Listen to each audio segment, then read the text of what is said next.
Sight reading a piece that you know, like a famous tune, is not too difficult because you know how it's supposed to sound, so you can tell if you're making a mistake or not. But what do you do when sight reading a piece you don't know? If you don't know how it sounds, how can you know whether you're playing the right notes and the right rhythm? In an ideal world, when you look at a piece of music, you would know how it sounds, and when you play it, you would know immediately when you're making a mistake. You would know the moment you play a wrong note because what you hear wouldn't match what you see in the score. And this can be done. You can train your ears with solfege or sight singing to get to that stage where you can just look at a score and know how it's going to sound. But this takes a long time, and you may not have the time, or you may not want to spend all of that time training your ears. You want to be able to know whether you're playing the right notes now. So in this video, I'm going to show you 3 easy ways to help you know whether you're playing correctly. And these 3 ways will also help you develop your ears. Welcome or welcome back to my channel. I'm Manu from Piano Sight Reading, where I help and inspire piano players to learn and explore new music through sight reading. Now, when you're sight reading a piece that you don't know, chances are you will look down to check if you're playing the right notes. You've probably had the experience where you play notes together and somehow it sounds funny, so you want to check whether what you played was correct. And the easiest way to do this at the piano is to look down at your hands. It's understandable, right? We want to know if we're playing correctly, so we look down. But what you may not realize is that by constantly looking down, you're actually moving your eyes away from the music.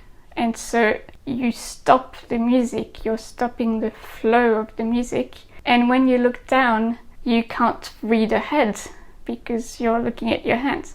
And so then it's much harder to play fluently.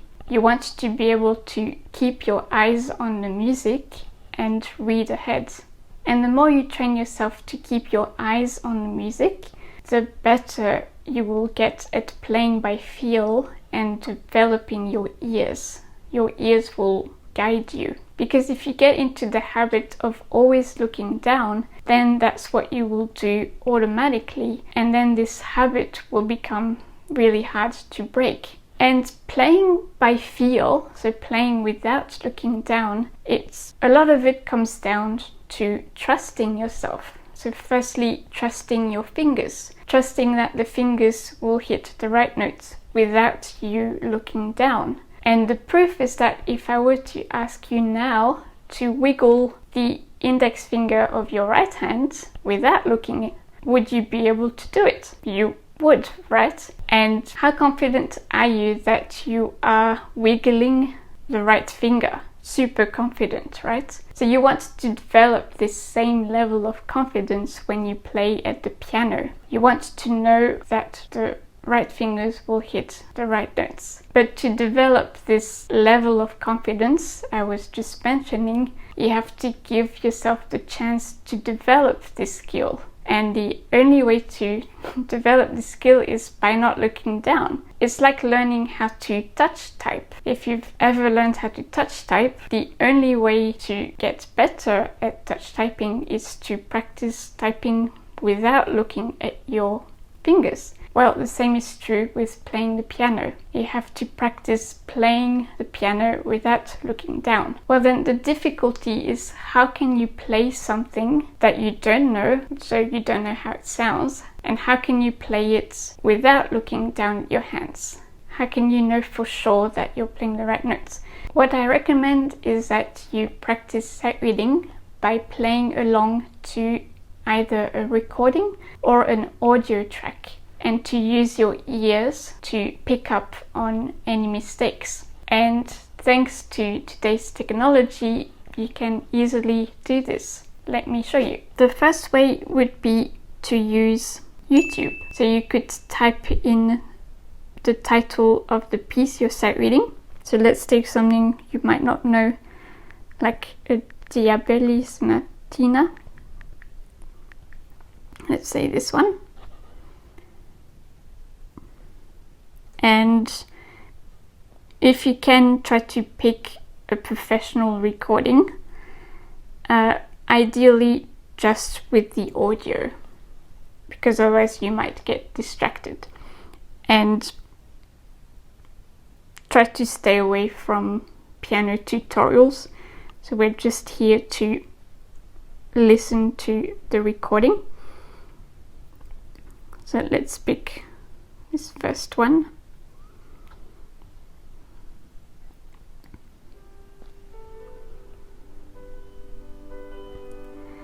Okay, now you might want to slow down the tempo.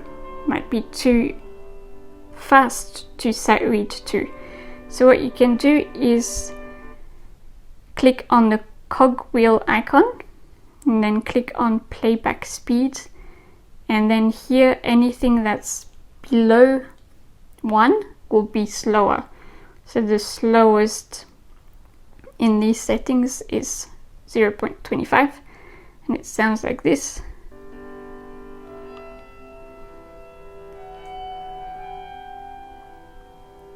So the pitch stays the same, but the sound quality is not so great. And you can also use the custom slider here if you want to pick another speed. So that's one easy way to play along to a recording, but it's not so good for sound quality. The sound is distorted. Let me show you 2 other ways. One other way is if you are a member of the Sight Reading Club, which is my membership for piano players who want to improve their sight reading. You can play all of the sight reading excerpts and some of the exercises with audio. So let me show you. Okay, so we are inside the Sight Reading Club. Now let's say we want to practice hands together excerpts, and let's pick this one, excerpts in E minor. You click here and then you're taken to note flight. And here you can see the score and you can click on play to hear it, and you can play along with it.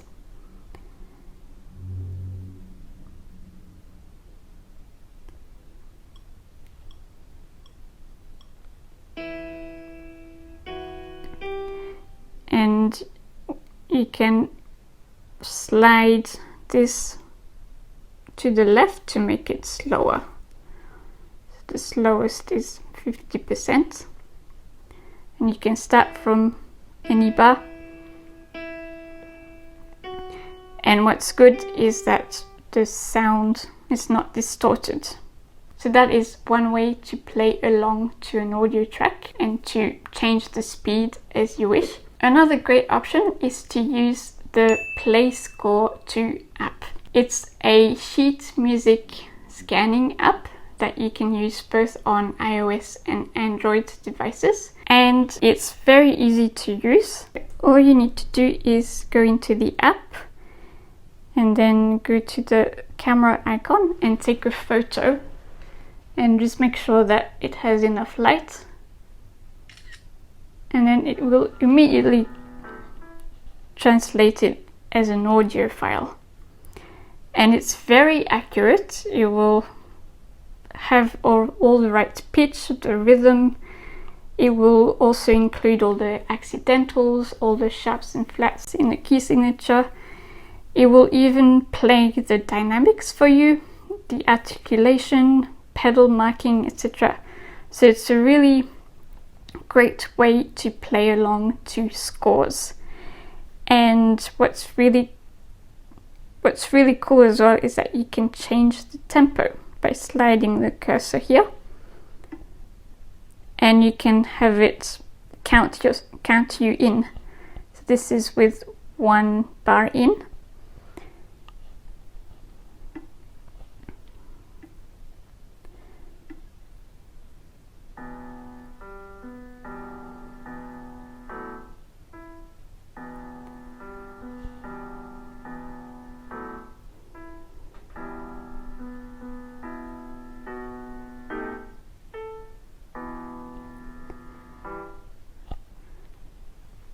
and so on.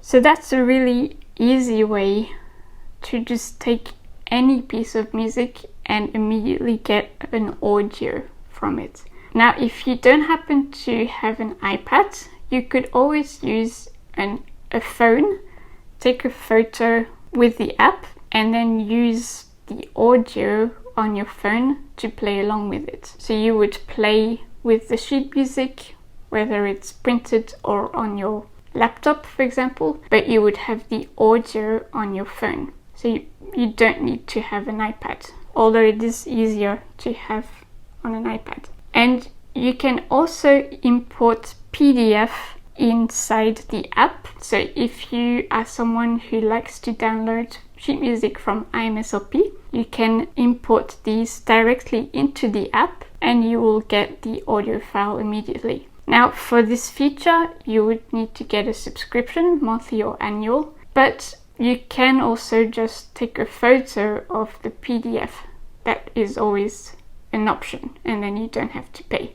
But if you want to import a whole bunch of PDFs, then the easy way would be to have the subscription. And this app is very intuitive, very self-explanatory, but if you would like me to do a tutorial video on how to use it, or if you would like me to do a review of it, then let me know in the comments. So those are the 3 ways to help you know whether you're playing your pieces correctly. Using YouTube videos, using audio tracks inside the Sight Reading Club, or using the Play Score 2 app.